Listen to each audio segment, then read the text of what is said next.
दोस्तों, आपका ईडू विशारद YouTube channel में स्वागत है। मैं आपको पढ़ा रहा था वर्तनी संबंधी जो अशुद्धियां होती हैं और प्रतियोगी परीक्षाओं में ऐसे प्रश्न पूछे जाते हैं कि निम्नलिखित में से कौन सा शब्द शुद्ध है अथवा अशुद्ध है। इसके अंतर्गत मैं स्वर से संबंधित अशुद्धियां, व्यंजन से संबंधित अशुद्धियों के बारे में चर्चा कर चुका हूं। आज मैं पढ़ाने जा रहा हूं नुक्ता संबंधी अशुद्धियां। दोस्तों, नुक्ता तो आप समझते होंगे कि किसी भी अक्षर के नीचे ऐसा लगा रहता है कि इसको हम नुक्ता बोलते हैं। वैसे ये नुक्ता क्रम से हम देखते हैं तो पहले हम देखते हैं कि आ के नीचे भी कहीं लगा रहता है अथवा अ संबंधी अशुद्धियों के अंतर्गत कौन कौन से ऐसे शब्द हैं और किसमें कहाँ पर लगना चाहिए, नहीं लगा हुआ है तो क्यों अशुद्ध है और लगा हुआ है तो क्यों शुद्ध अशुद्ध है, उसके बारे में जानकारी प्राप्त करेंगे।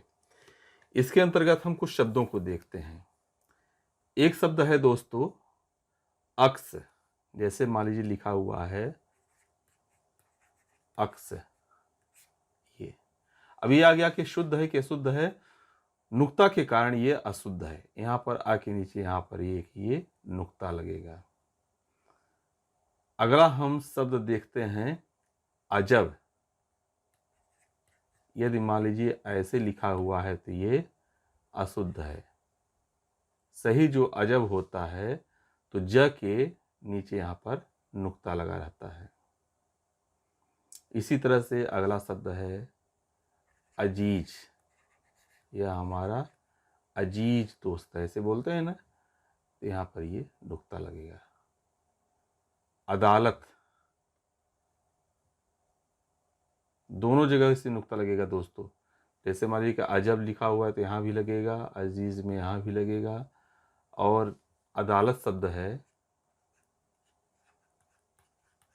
अदालत, अदालत में आके नीचे यहाँ पर नुक्ता लगेगा। यदि ये नुक्ता नहीं लगा रहता है तो ये शब्द अशुद्ध माने जाएंगे, जिसे हम नुक्ता संबंधी अशुद्धियां मानते हैं।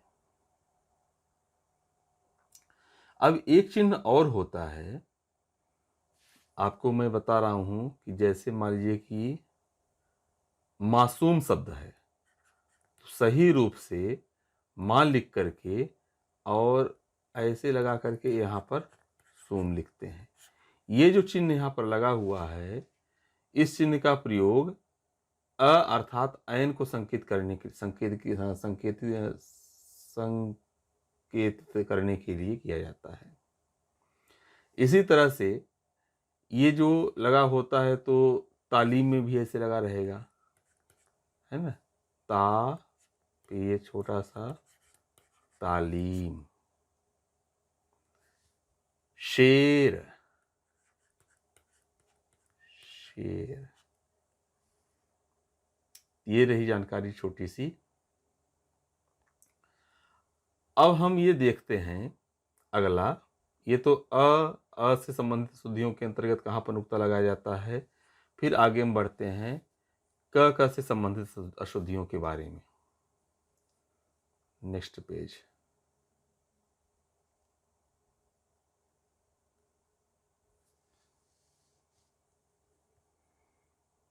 क, ये दूसरा रहेगा, क नुक्ता ये क।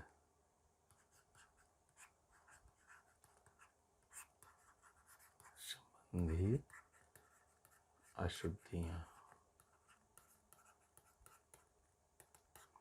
ये जो नुक्ता होता है थोड़ी सी इसकी हम चर्चा कर लें, फिर इसके आगे हम बढ़ते हैं। मूल रूप से जो आगत शब्द होते हैं उसमें नुक्ता लगाया जाता है। ये जो आगत शब्द होते हैं तो आगत शब्द अंग्रेजी से आते हैं अथवा उर्दू से आते हैं। मुख्य रूप से जो प्रचलन में है तो 5 शब्द हैं, क, ग, क, ख, एक यहाँ पर ख भी है, क, ख, ग, ज, फ। इन शब्दों में ज़्यादा पाया जाता है। नुक्ता के साथ ये इस तरह से लिखा जाता है क, ख, ग, ज और फ। अब इनके जब लिखने में अंतर है तो निश्चित तौर पर उच्चारण में भी अंतर होगा। तो सबसे महत्वपूर्ण है कि इनका उच्चारण कैसे करते हैं। सामान्यतः जैसे मान लीजिए लिखा हुआ है क, ख, ग, ज, फ, लेकिन इसका उच्चारण करेंगे क, ख, ग, ज, फ। अब देखिए जैसे इसका इस तरह से उच्चारण करते हैं तो उच्चारण कैसे किया जाए इसको समझाने के लिए मैं इसको चित्र के द्वारा समझा रहा हूं। उच्चारण तो जैसा कि आप पहले से ही जानते हैं कि हमारे मुंह के अंदर जो ताल, मूर्धा, दंत, जीभ के आपस में स्पर्श के कारण इन अक्षरों का उच्चारण किया जाता है। जब वर्णमाला मैं पढ़ाया था तो उसमें आप देखे होंगे कि कंठ, तालव्य, मूर्धन्य, है ना, इस क्रम से जो हमारे वर्गीय अक्षर हैं तो क्रम से रखे गए भी हैं। तो उसी तरह से मैं इसको एक चित्र के माध्यम से समझाता हूँ। मान लीजिए कि ये हमारी जिह्वा है, ये जीभ है, ये इसका अगला पोर्शन है यहाँ पर, ये मध्य का है और ये पीछे का है, पश्च है। यहाँ पर लिख लेते हैं ये पश्च हुआ, ये मध्य हुआ और ये अग्र हुआ। तो जीभ के जस्ट ऊपर और यहाँ से जब आगे हम जाते हैं तो यहाँ पर ओष्ठ आते हैं, 2 ओंठ रहते हैं और इसके ऊपर ये चिकना वाला जो भाग होता है तो तालु कहा जाता है। जो खुरदुरा वाला भाग होता है तो उसे मूर्धा बोलते हैं, दांत के पिछले वाला भाग ऊपर का। तो सामान्य तौर पर जब हम जैसे क का उच्चारण करते हैं, ये जो क है, तो क के उच्चारण में वैसे ये कंठ होता है, इसका उच्चारण स्थान कंठ होता है, क ख ग तीनों जो हमारे अक्षर हैं। लेकिन जीभ का भी एक अहम रोल है। जैसे जीभ है ना हमारी ये, तो अगला भाग न होकर के जो ये पिछला भाग होता है, पिछला भाग थोड़ा सा यहाँ पर स्पर्श होता है।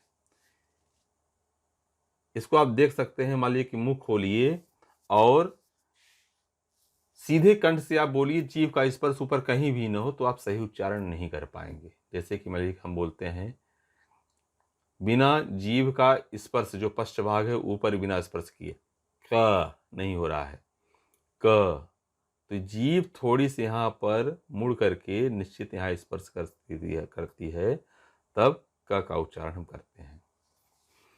अब ध्यान दीजिए यहाँ पर ये हुआ क, लेकिन ये जो बीच का भाग है तो यहाँ पर आप ध्यान दीजिए कि जब आप इसका उच्चारण करेंगे नुक्ता वाले क का, तो हमारा जो पिछला भाग है तो इस तालु से स्पर्श न होने पाए। उच्चारण करते समय ऐसा भी ना हो कि पूरा फ्लैट रहे, सीधा रहे, सीधी सीधी जीव रहे, लेकिन ये वाला भाग इसमें स्पर्श न करने पाए, ये रिक्त स्थान यहाँ पर रहे, तो इसका उच्चारण निकलेगा क, क, ख, ग, ग और ग, है ना। उसी तरह से जब ज का उच्चारण करते हैं तो हमारा जीभ का अगला भाग तालु से स्पर्श करता है। तो ये तालु से स्पर्श इसलिए तालु भी बोला जाता है, च छ ज। लेकिन आप यदि नुक्ता वाले ज का उच्चारण कर रहे हैं तो आप ध्यान दीजिएगा कि हमारी जीभ का जो अगला सिरा है तो इस तालु से पूरी तरह स्पर्श न करे, बीच में यहाँ पर रिक्त स्थान रहे, य ज। ये हुआ कि हम उच्चारण कैसे करें इसके बारे में।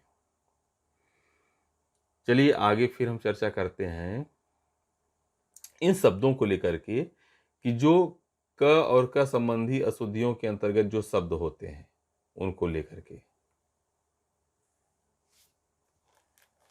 शब्द हम देखते हैं। जैसे शब्द है कुर्बान,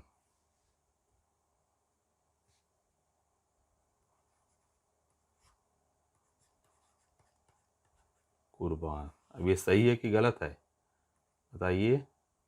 आपके हिसाब सही हो सकता है, लेकिन ये गलत है, क्योंकि यहाँ क के पास में नुक्ता लगेगा। कैद, कैद तो ऐसे में लिख देते हैं, लेकिन ये अशुद्ध है। यहाँ पर जब तक नुक्ता हम नहीं लगाएंगे, नुक्ता लगा दिए तो ये शुद्ध हो गया, सही हो गया। नुक्ता में भी जो नुक्ता शब्द है ना, उसमें भी यहाँ पर क के पास में नुक्ता लगता है। यदि इसको नहीं लगाते हैं तो गलत रहेगा। बकाया लिखते हैं, बकाया, ये नुक्ता लगेगा यहाँ पर। शौकीन, शौकीन, यहाँ नुक्ता लगेगा। अब कुछ ऐसे भी शब्द हैं जो बिना नुक्ता के हैं, जैसे कि इश्क, इसमें नुक्ता नहीं लगेगा।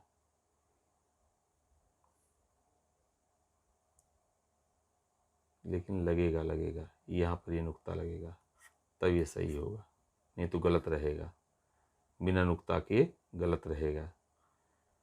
जिसमें नुक्ता नहीं लगता है उसमें से हम देख सकते हैं, जैसे कोहराम है ना, कोहराम, ये बिना नुक्ता का शब्द है। हकीम, हकीम बिना नुक्ता का शब्द है, तब सही होगा ये। यदि नुक्ता लगा देंगे तो गलत हो जाएगा क के पास में। खुराक, बिना नुक्ता का रहेगा खुराक, ये नुक्ता लगाते हैं तो गलत रहेगा, गलत हो जाएगा। अब लिखने के दृष्टि से यदि हम देखें, जैसे ख लिखते हैं तो बहुत से लोग ख ऐसे लिख देते हैं, ऐसे, जबकि ये गलत है। ये तो अलग अलग र और व पढ़ा जाएगा। यहाँ पर ये नीचे जुड़ा होना चाहिए, तो इसकी प्रैक्टिस होनी चाहिए। जैसे मान लीजिए कि मैं, देखिए एक बार मैं लिख देता हूँ, ये बहुत से लोग ऐसे लिखेंगे, ऐसे लिखेंगे, फिर यहाँ पर इसको जोड़ देंगे, या ऐसे लिखते हैं और ये लिख करके फिर जोड़ते हैं।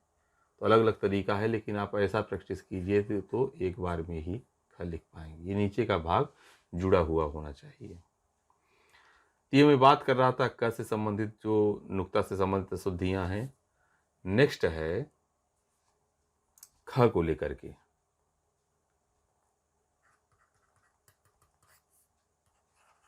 ख एक सादा और एक ख नुक्ता, इनको लेकर के, जैसे ख्याल है, ख्याल। अब ये जो ख्याल शब्द है, तो यहाँ पर यदि हम नुक्ता नहीं लगाते हैं तो गलत रहेगा। अब देखिए, जो भी मैं ख को लिखने की बात बता रहा था, यदि मान लीजिए कोई ऐसा लिखता है, ये लिख करके ये लिखता है, रब्याल हो जाएगा। यहाँ पर जब इसको यहाँ पर जोड़ देंगे तभी पता चलेगा कि ये पूरा ख है। तो ध्यान दीजिएगा, ख्याल इस तरह से लिखा जाता है, ख्याल। अगला शब्द हम देखते हैं, वह शब्द है खारिज। खारिज, ये नुक्ता लगेगा ख के पास में, तब खारिज होगा।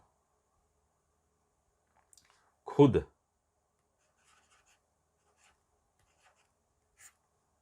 यहाँ पर नुक्ता लगेगा। बहुत से शब्द हैं, लेकिन कुछ हम ये महत्वपूर्ण शब्द ही देख रहे हैं जो अक्सर परीक्षा में आते हैं। बिना नुक्ता के भी कुछ शब्द होते हैं, जैसे मान लीजिए कि हम लिखते हैं खजूर, खजूर, इसमें नुक्ता नहीं लगेगा। अब अगला हम देखते हैं, ये तो ख से संबंधित हो गई बात। ग संबंधी अशुद्धियां जो होती हैं, ग और घ दोनों को, अर्थात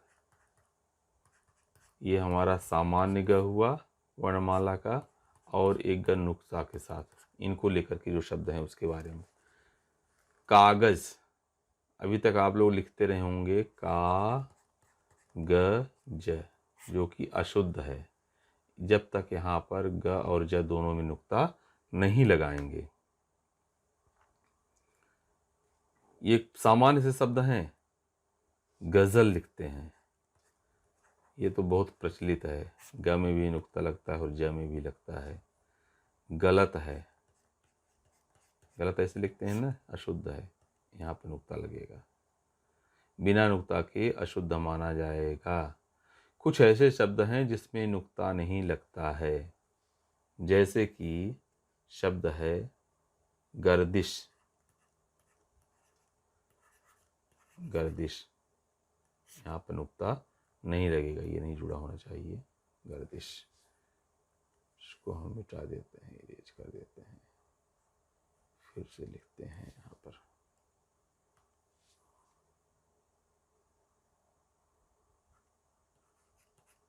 गर्दिश। गुजारिश, गुजारिश शब्द है, इसमें नुक्ता नहीं लगेगा, बिना नुक्ता के ही यह शब्द है, गुजारिश। जागीर। तो ये जो शब्द हैं, तो दोस्तों इन शब्दों की प्रैक्टिस अच्छे से कर ली जाए, इनका अभ्यास कर लिया जाए तो ज़्यादा अच्छा रहेगा। अगला वर्ण नुक्ता से संबंधित है ज, और ये ज नुक्ता को लेकर के इससे संबंधित। नुक्ता के साथ कौन कौन से शब्द आते हैं, जैसे है जमीन, नुक्ता लगा रहेगा। जुल्म,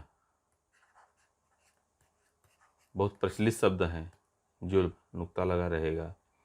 बिना नुक्ता के जंग रहता है। जहन्नम में भी नुक्ता नहीं लगता है, जहन्नम। जन्नत, जन्नत, नुक्ता नहीं रहेगा। और शब्दों को देखना होगा, बहुत से शब्द हैं लेकिन हम मुख्य मुख्य शब्द देख रहे हैं। इंतजार, इंतजार, यहाँ पर नुक्ता रहेगा। इंतजार, इंतजार में नुक्ता रहेगा, नहीं तो गलत हो जाएगा। अब फ से संबंधित देखते हैं, सामान्य फ और नुक्ता के साथ।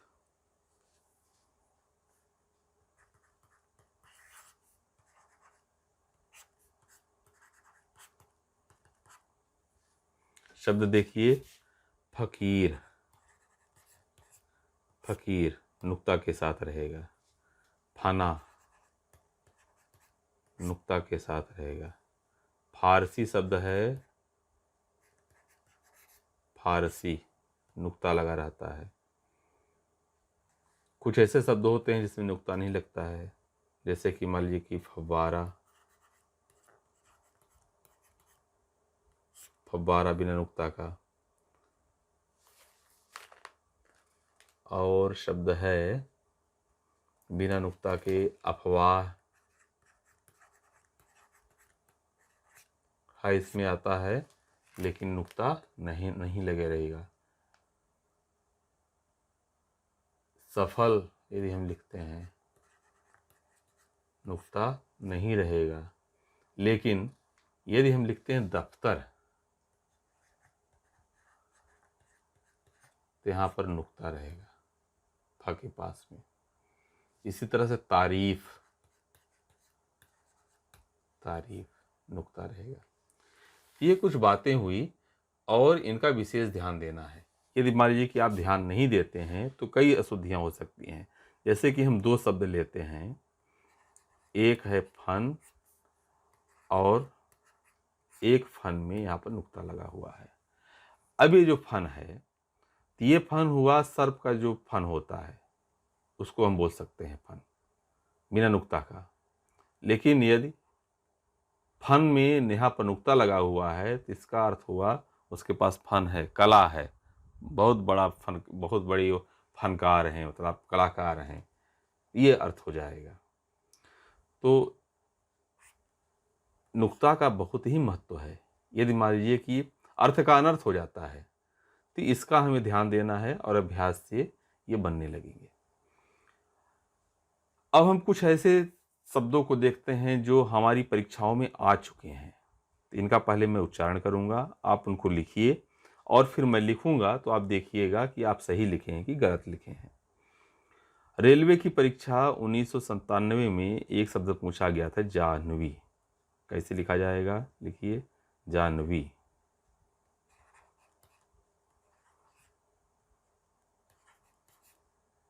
ये लिखा जाता है।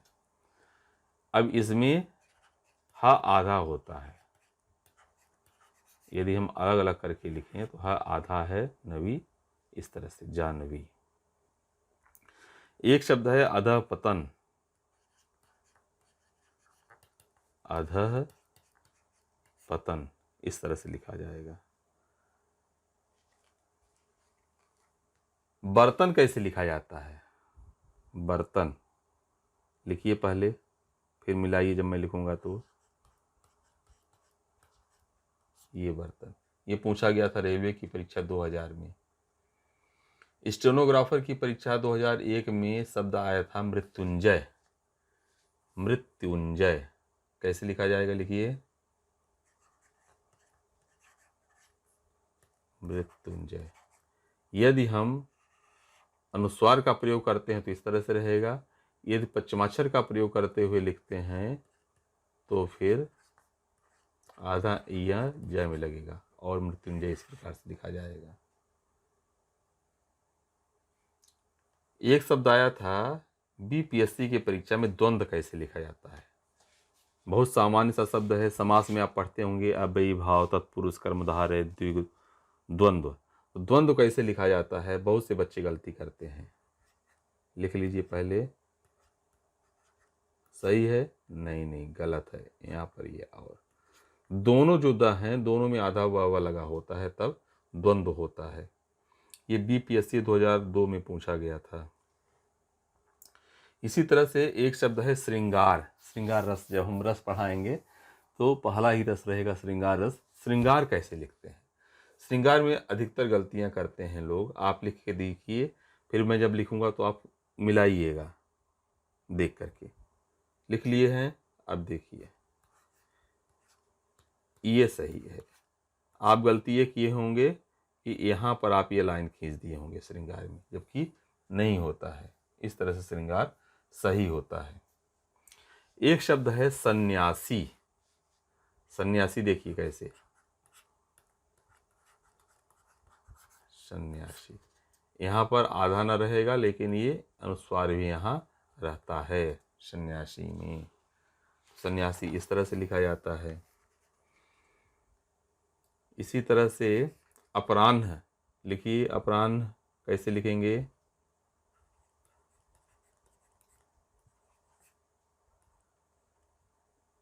यहाँ पर ऐसे, अपराह्न।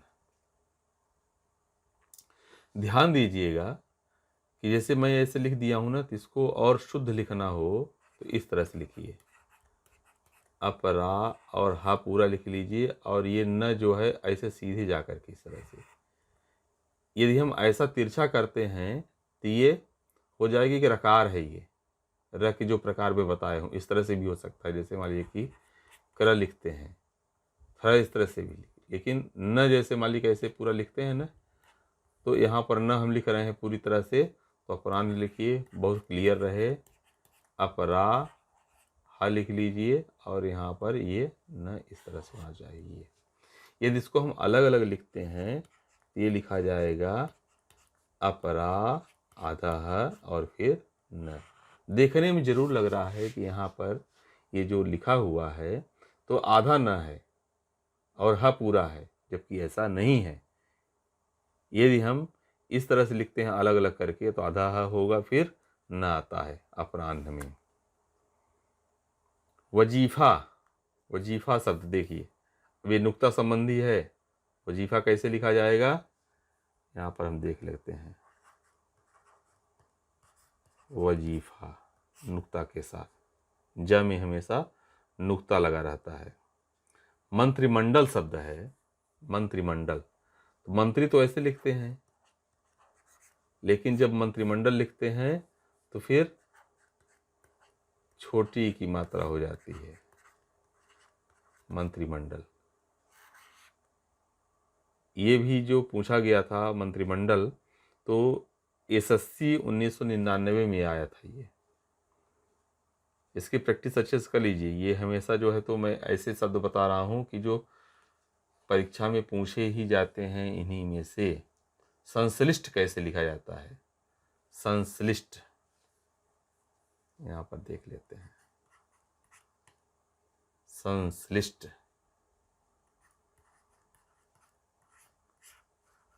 संश्लिष्ट, यहाँ पर तालव्य से आएगा, यहाँ पर मूर्धन्य से आता है।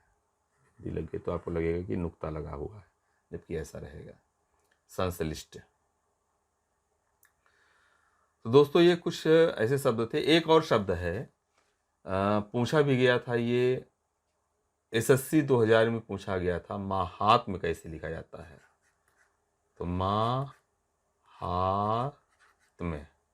आधा त रहेगा, आधा म रहेगा और यह रहेगा। तो इन शब्दों की चर्चा थी और ये बहुत ही महत्वपूर्ण शब्द हैं। जितने शब्द ये लिखे हुए हैं इनका आप अच्छी तरह से अभ्यास कर लें और 95% संभावना ये रहती है कि इन्हीं शब्दों में से ऐसे शब्द पूछे जाते हैं।